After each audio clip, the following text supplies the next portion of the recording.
Live from a studio apartment. This is Misinformation. How's everyone's night? What the hell is on my bed? Oh, it's my backpack. It's distracting. I'm gonna move it.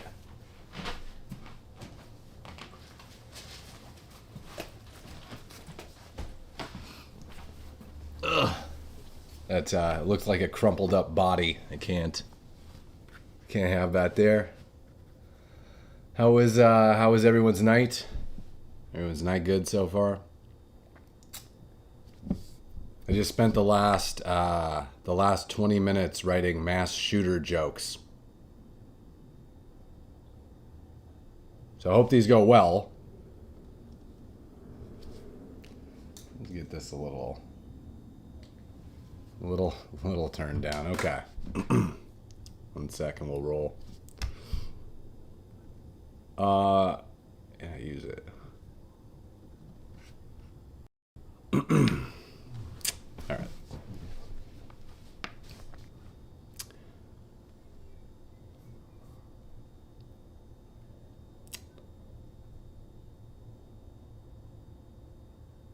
Well, today there were 2 separate mass shootings committed by Islamic extremists. Yeah, pretty crazy. Yeah, pictured the CNN writer's room brainstorming how to edit out the words Muslim terrorist from 2 separate headlines. Yeah. They're going to be working overtime tonight.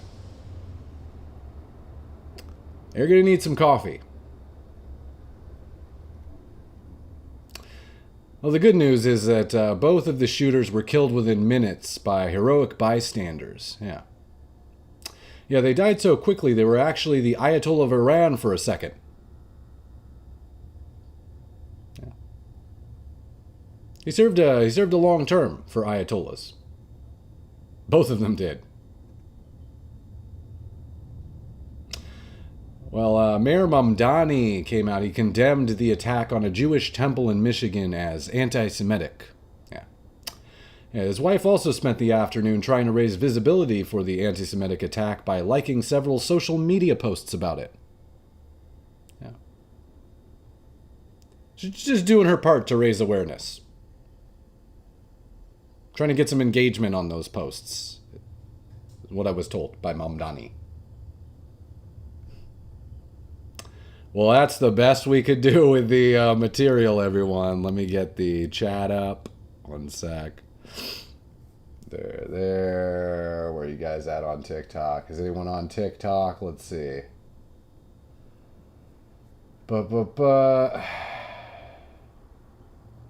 What's up? What's up, Brenda? Let's go full screen. Tamara, Brenda, Tamara, and So. Somebody's a sewing fan. That's what I imagine. All right, we'll make do. So, yeah, I'm sure you guys have seen some of the news. We'll kind of go over it. Not a great day. Not good so far. So, I mean, we've been hearing, I will just lead off with the top stories. We've been hearing a lot recently about Iranian sleeper cells, the potential for terror attacks. We just had the other day, there was a warning issued by the FBI about there might be drone attacks in California, which actually turned out to be false. We'll get into that in a second. But yeah, so today, 2 what appear to be terrorist attacks, right? News is still coming out. So I was trying to research this stuff as I went along here. It's confusing, actually, because it took me a second earlier in the day. I was at work and I was like, wait, are there 2 separate attacks going on? Because I'm seeing posts from people about, oh, there was this person that drove a car into a Jewish temple, and then I'm seeing other posts about a shooting. I'm like, are these different things? Yeah, they're 2 separate attacks. So we don't know if they are sleeper cell attacks or if they are just sympathizers at this point, but details are still coming in. 2 attacks. Well, let me find this. We'll start off with a funny tweet about it, if you can call it funny at all. There was a little bit. Let's pull this up. Let me get the Twitter up here. Yes. Okay. So this was somebody saying, who is it here? McGill's is their name. He says, for everyone saying Muslims can't assimilate to American culture, let me point out that they've attempted 2 school shootings today.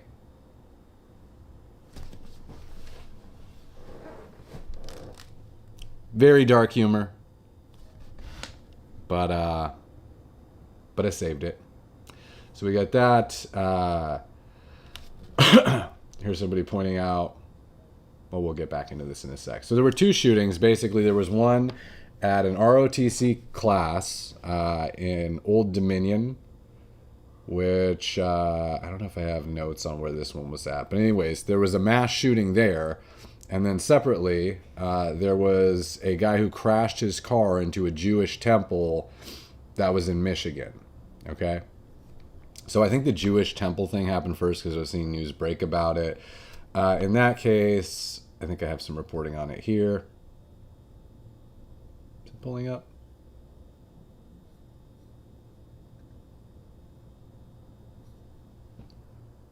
I don't know if that's pulling up or not. Why would it not be? Let me see. One sec.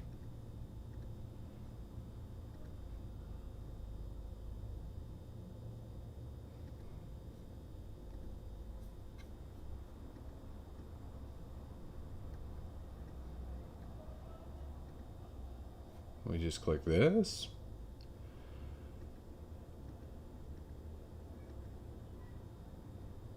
That screen's not changing, huh? I don't know why it's not changing.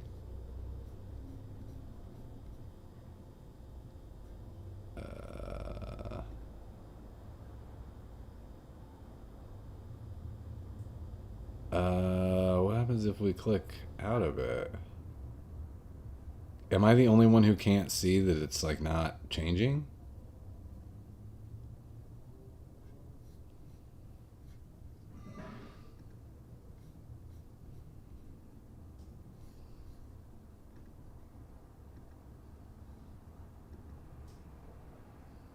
Window capture? Okay.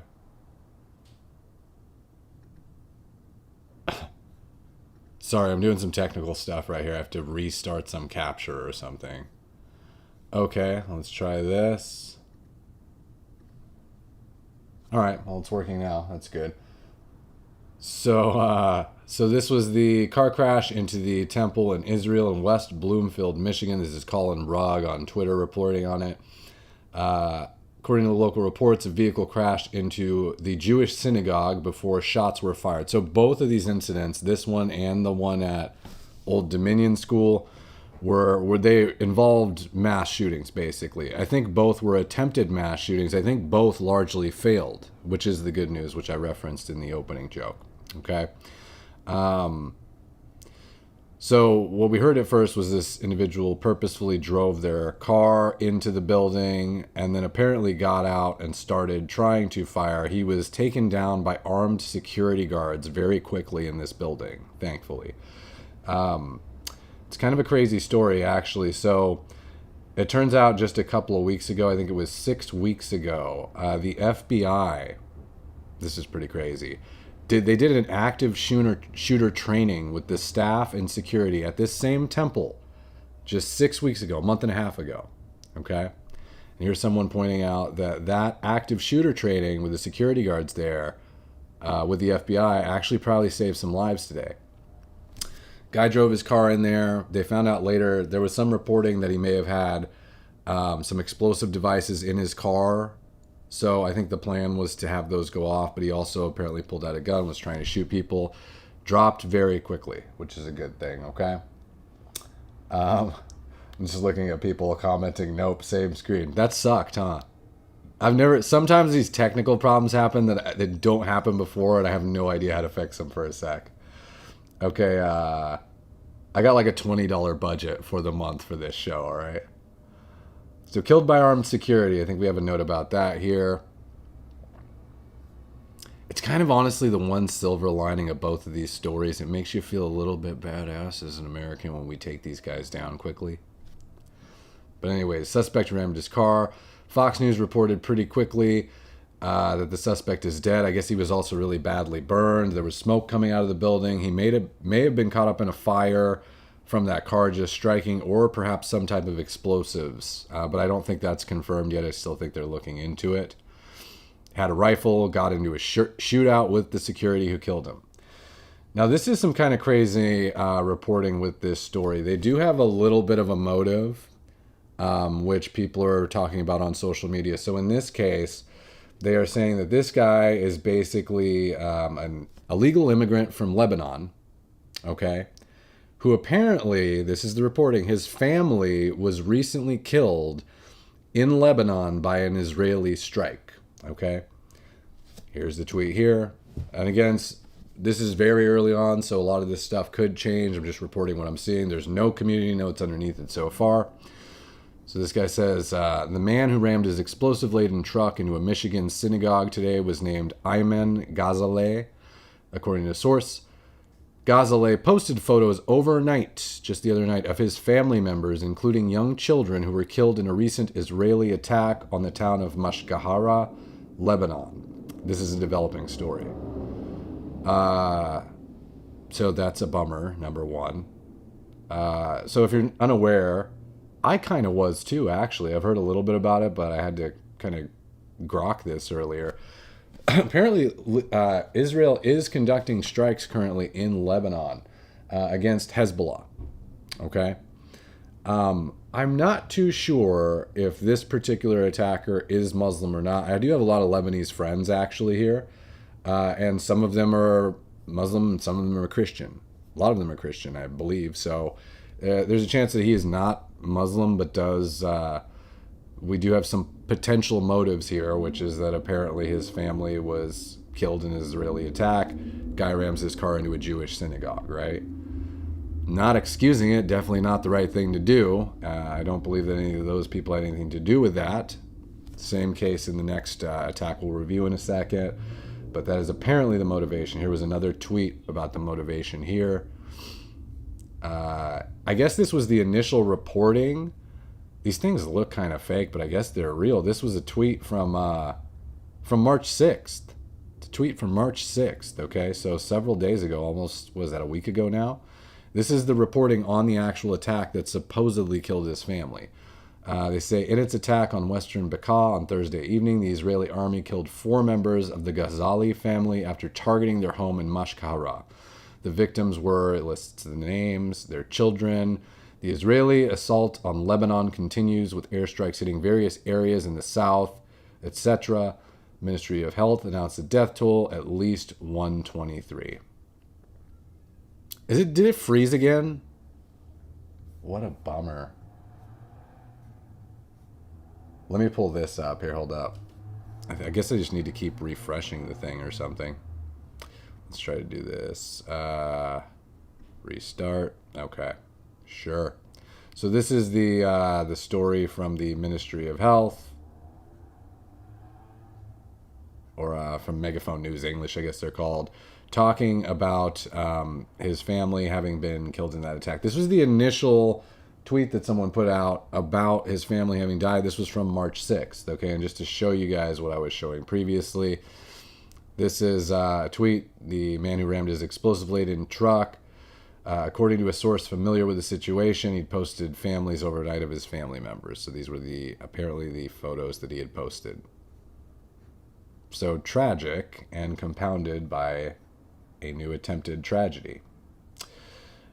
Okay, the active shooter training, we got to that. This was the reporting on the vehicle having a large amount of explosives inside of it.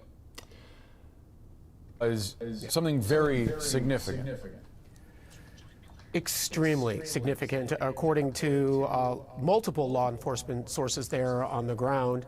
Our own John Miller getting this information for us as well, that emergency responders apparently found a large amount of explosives in the back of the vehicle, which just gives you even more insight into the sinister nature of what happened here. Again, finding a large amount of explosives in the back of this suspect's vehicle. The same suspect who rammed his car into Temple, Israel there, and then was immediately encountered by security there on the ground, who were able to take him out by shooting him. That suspect, we are told now, is dead. And another bit of interesting information, just to give you. Again, the highlight of both of these attacks, they were dropped fairly quickly, both suspects, before they could actually follow through on a mass shooting. I don't know if this person killed anyone in this attack. The other person did kill one instructor. We'll go over that in just a second. So Mayor Mamdani was pretty quick to come out and condemn this attack. This is from about 1 p.m. He comes out here, he says, the attack on Temple Israel in West Bloomfield, Michigan is horrifying.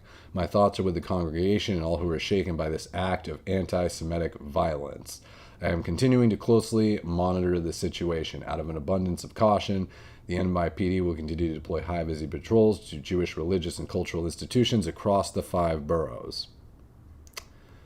So I'm sure that he is aware that he has taken some flack recently for seeming to obfuscate the responsibility of Muslim terrorists and seeming to increase the room temperature against, that creates anti-Semitism. So he's obviously being really quick here to come out and condemn it as an anti-Semitic act. I replied to it. This was kind of about the joke in the beginning. I replied to it here. I said, your wife on social media right now. Just liking all of the anti-Semitic attacks. If you guys are unaware, there was a recent news story where Mamdani's wife was accused of liking a bunch of anti-Israel posts on social media about the October 7th attacks when those went down. So that's a big news story. That's what I'm referring to here. So let's pivot over to the other attack. There was actually a second attack today. This was at, I got to get rid of this friggin' liking button. It's distracting me. Let's see if I can find a good... we'll just pull this up. This gives you a pretty good overview of the attack. So this was at Dominion. What's it called? Old Dominion. I guess it's a school. So we'll just read this here. Additional details have been released about today's attempted mass shooting at Old Dominion University in Norfolk, Virginia, with reports suggesting that the intended target of the shooter, identified as ex-National Guardsman Mohammed Baylor Jallo, 36, was ODU's Reserve Officers Training Corps. So he went into an ROTC class, okay? These are people training to be essentially reserve officers or future military. They're training at this university. So the reporting is specifically that he stormed into this classroom. He asked everyone if this was an ROTC class to confirm. Somebody said yes. And then apparently he shot the instructor before attempting a mass shooting. He was unfortunately in the wrong place to do so. He's surrounded by future military members who promptly stabbed him 22 times, is the reporting. Which, I think they could have used one more. You're that close to Jordan. But yeah, so subdued him, stabbed him, eliminated the threat before he could harm anybody else. This is really sad. I'll show you a picture of the guy he did unfortunately kill. I believe this is the instructor of the class. His name is Lieutenant Brandon Shaw. Let me get that right. This is the victim of the terrorist attack at Old Dominion, has been identified as Lieutenant Colonel Brandon Shaw, who is a professor of military science and the leader of the university's ROTC program. He was a veteran of Operation Iraqi Freedom, Operation Enduring Freedom, and Atlantic Resolve. This post is such a bummer to read. Plus his picture, he looks like a genuinely nice dude, doesn't he? Like, what a friggin' bummer. His awards included, and what a shame, all of this stuff that he's done, and he gets taken out in this way, you know, by this coward who shoots him without even a chance. Ridiculous. But anyways, we'll talk about him a little bit here. It says his awards include 2 Bronze Stars, Senior Army Aviator Badge, Combat Action Badge, Parachutist Badge, Air Assault Badge, Defense Meritorious Service Medal, Meritorious Service Medal, Air Medal with Valor, Joint Service Commendation Medal, Army Commendation Medal, and the Joint Service Achievement Medal. RIP. Certainly the kind of example you would want for any of these kids in an ROTC class, and like I said, you can see from the picture there, one of those guys you could just look at him and see, oh, that's probably a decent, really decent human being. So really tough that he was unfortunately killed in this attack before everyone jumped into action, was able to overtake the suspect. Now, we do have some information on the suspect here. Where is it? Background on Jalal. I believe that's his name. Okay, they erased it. Perfect. I'm sure that means it was accurate. We'll go to a different one here. Somebody was pointing out that there have been 4 terror attacks recently by Islamic extremists. Assumedly Islamic extremists. I don't think we have confirmation exactly of the 4th, the temple mass shooter. But here's some people pointing out the 4 recent acts of violence. Austin shooter, naturalized U.S. citizen from Senegal. New York City bombers, children of naturalized U.S. citizens from Turkey and Afghanistan. Old Dominion shooter, that was the one we were just talking about. This is Jallo right here. Apparently, I believe he was in maybe the Army Reserve or the ROTC, one of those two things, prior to being arrested. This is the reporting on him so far, as he was arrested for trying to facilitate some type of communication with ISIS. So he was apparently an ISIS sympathizer. This is what we've heard online so far. Released from jail for some reason in 2024, which we do not yet know the details on, but I'm sure we can all guess why someone under Biden might be released from prison, even though they have a history of terror and they happen to be from somewhere else. And then finally, this was the guy right here, the temple shooter, the guy who drove the car into the building, Michigan synagogue attacker, legal immigrant from Lebanon. So again, I don't know that he was Muslim or not. I don't have confirmation on that yet. He's from, area of the Middle East. May just be very anti-Israel. We did hear some reporting earlier that his family was recently killed in an Israeli strike in Lebanon, which may be his motivation. This guy here, we have some reporting. This was the Old Dominion shooter from today. Maybe an ISIS sympathizer. So if we're talking about sleeper cells in the United States, more likely that this is a case of a potential sleeper cell or just somebody who sympathizes with those terrorist organizations and decided that it was time to take some form of action.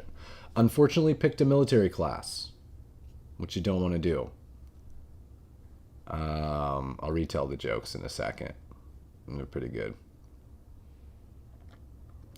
Stabbed 22 times. I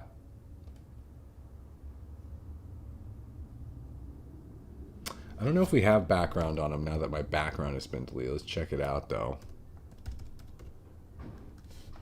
One sec.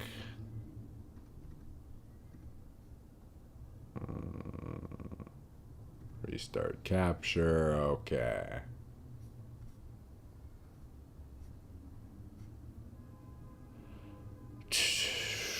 Yeah, here's some pictures of him. Apparently he shouted Allahu Akbar. Pretty standard. Which, by the way, I don't know how you deal with a religion that, religion does a lot of good in the world, right? And there are certainly good Muslims also, by the way, who their religion does some really powerful, great things for them, right? It gives you a sort of supernatural belief in yourself where other things might fail you, right?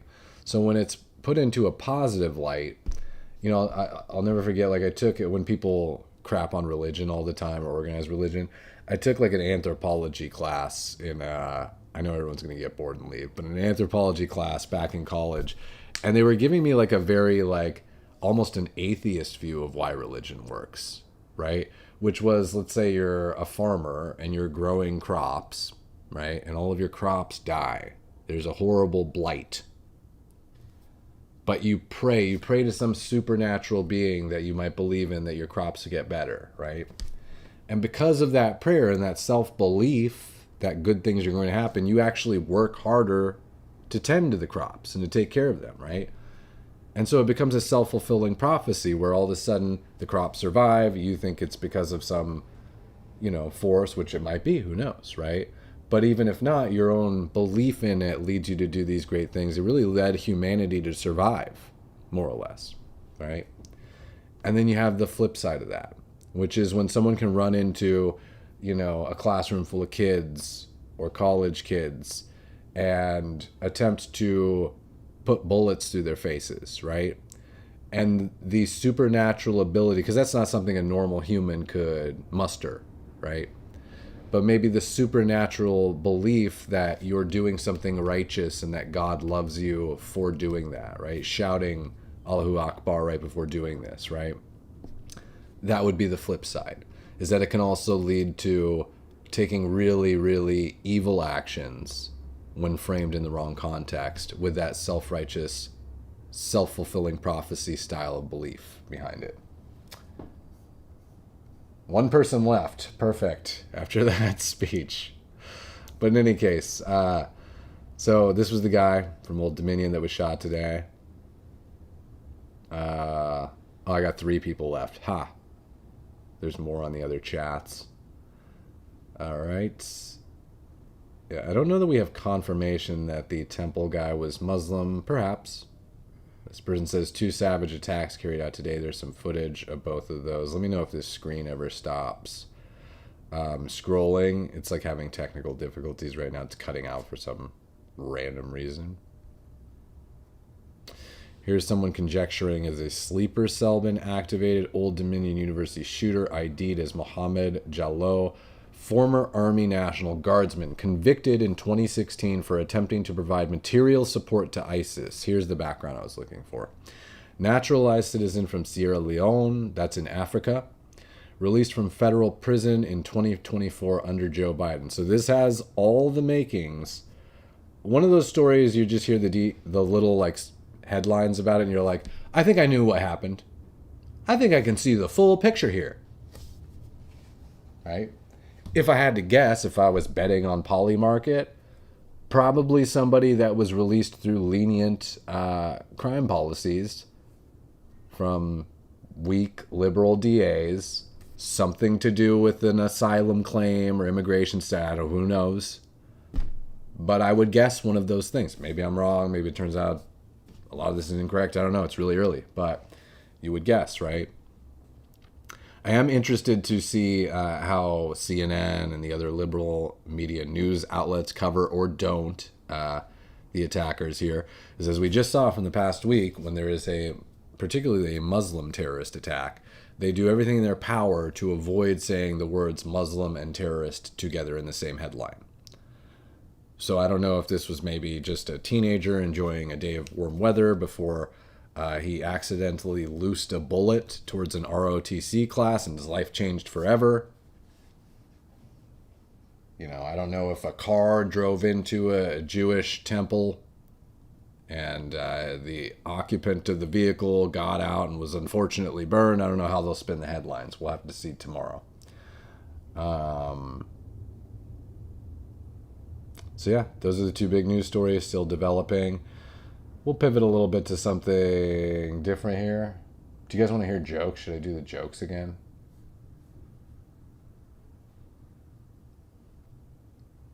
Maybe jokes. We'll try those one more time. Give me a sec. All right, let's do... Where is it even? All right.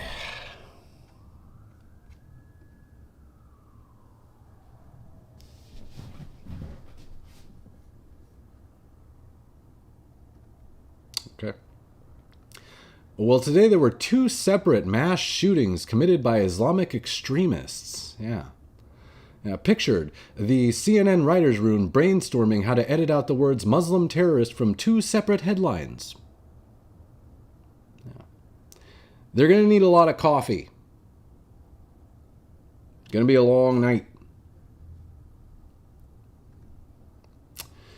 Yeah, the good news is both shooters were killed within minutes by heroic bystanders. Yeah.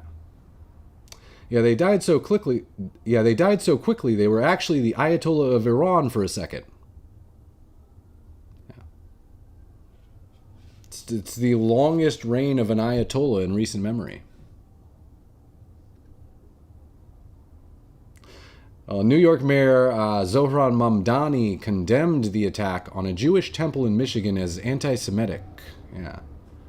Yeah, his wife also spent the afternoon trying to raise visibility for the anti-Semitic attack by liking several social media posts about it. Yeah. Just doing her part to draw attention to it. She's liking them as fast as she can. Those the jokes. Them's the jokes. All right. I think we got one more story, which is basically... Let me pull it up here. Is this working? Yeah. So we had the story from yesterday about the... there was a bulletin, apparently, from the FBI that there was potentially an Iranian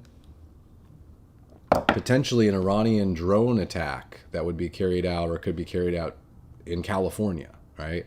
Huge story yesterday. The LA Sheriff's Office picked up on it, released a statement. Everybody was talking about it on social media. I cast my doubts about it. I was doing some research last night, if you caught the show, trying to check out, does Iran even have the ability to send drones that far? Does this check out? I didn't think it sounded like highly likely.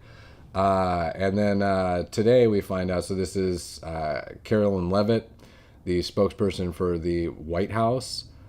She says that no such threat from Iran to our homeland exists and never did. She blames ABC News for using unverified intelligence to make a salacious headline, which she says is totally false and fear-mongering. So here's Carolyn Levitt here. She says, referring to ABC News' report, ABC News reported earlier in that day, FBI warns police in California that Iran wants to retaliate for U.S. attacks by launching drones against West Coast, according to an alert reviewed by ABC News. Caroline says, this post and story should be immediately retracted by ABC News for providing false information to intentionally alarm the American people. They wrote this based on one email that was sent to local law enforcement in California about a single unverified tip. The email even states the tip was based on unverified intelligence. Yet, ABC News left out this critical fact in their story? Why? To be clear, no such threat from Iran to our homeland exists, and it never did.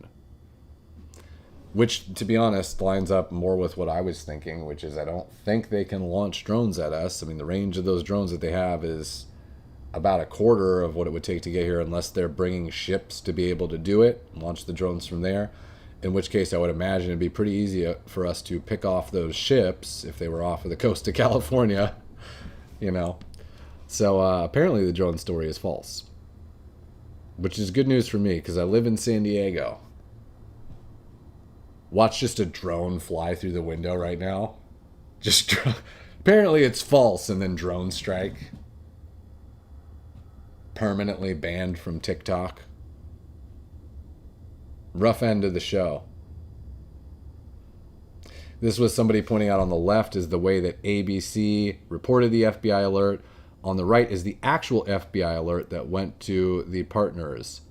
And you will notice that the word unverified was left out by ABC. So the real alert is on the right.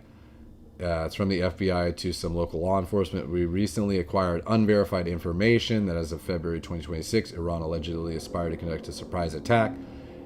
In the news story from ABC, they just removed the word unverified. Interesting editorial choice. I guess if you're an old school legacy media news organization, you need to find a way to get those clicks on social media. You know, you need to find a way to make money. So they're trying to get some engagement, maybe, messing with the American people. Let's see if we got anything else tonight. There's still rumors that, so we killed the Ayatollah Khomeini. One of his family members, I think is one of his sons, was elected as the new supreme leader of Iran, except nobody's seen him since being elected. They've held several press conferences, or it's not even press conferences, it's like election or swearing in ceremonies, where they famously had an actual cardboard cutout of him that they presented. I don't know if I have it here. Oh, well, I showed it earlier. Did I show this earlier? Yeah, I did. Okay. I forgot which joke that was on. But yeah, anyways, there's the cardboard cutout of the new Ayatollah. So people are speculating, and there's some reporting that he may have been injured in the initial strike or wounded severely, so severely that he may be in a coma. He may not be able to actually govern. He may be dead. So here's Tim Pool reacting to a tweet here from today. The tweet is from Mario Nafal. He says, 4 days after his appointment, the world finally got Iran's supreme leader Mojtaba Khamenei's first message. But he didn't appear on video or release audio. Just a lengthy written statement that was read out on state TV. And then Tim Pool says, yeah, he's dead. Yeah, he did. Which is a strong possibility. The other possibility, which I suppose you'd have to give credence to, is that he doesn't want to appear publicly for fear of highly efficient U.S. airstrikes, right? It may be that he's just being concealed in a different location, but I will say that it sounds fishy to me that he's not even releasing an audio statement. It's just a written statement, and we haven't seen him since he's been sworn in. If I had to bet, probably dead or at least severely injured. Biden, we'll call him for now. But there's a possibility, I suppose, that he is alive and that they're just trying to hide him. So that's where we are with the new Ayatollah. We have the Strait of Hormuz. This is where Iran is pivoting now, as they're basically, they've lost any chance of even fighting a war, I believe, at this point, like a straight-up war. So they're pivoting more towards just acts of terrorism to try and throw wrenches in whatever Trump's trying to do. So right now, they're trying to effectively close down the Strait of Hormuz by attacking cargo ships that go through there, by allegedly laying or reportedly laying mines in the ocean so that it's unusable. There was somebody saying today, reopening the Strait of Hormuz. This is OSINT. I don't know what that stands for. Something Intelligence Defender on X. Good account. I see a lot of stuff here. Military stuff.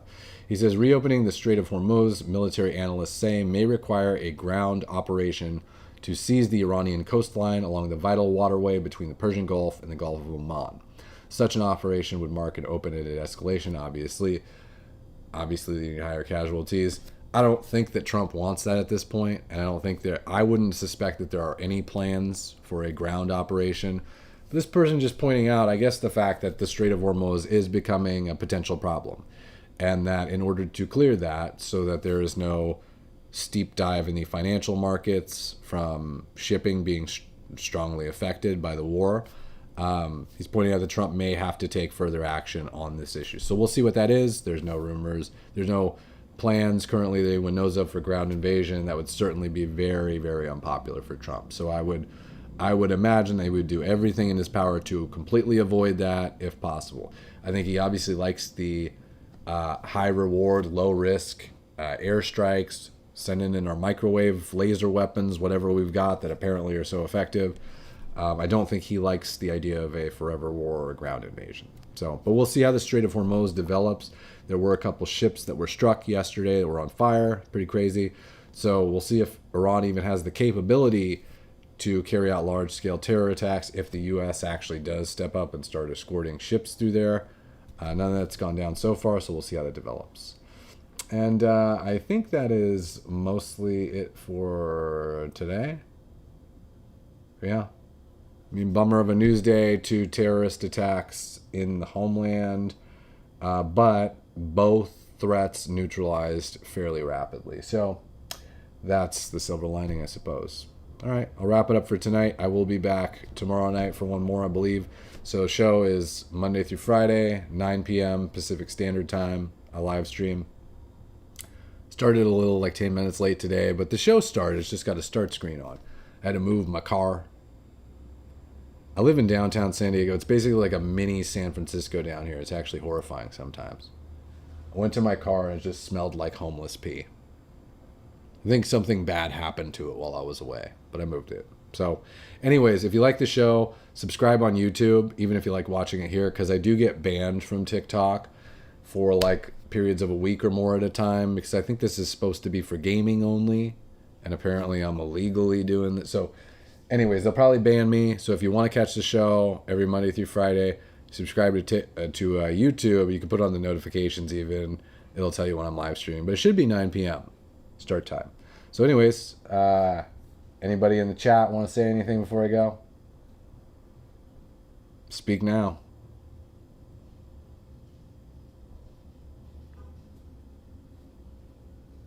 You guys have all been quiet tonight. There was only a complaint that my screen wasn't working at first. All right, guys. I'll catch everyone tomorrow night. Have a good rest of your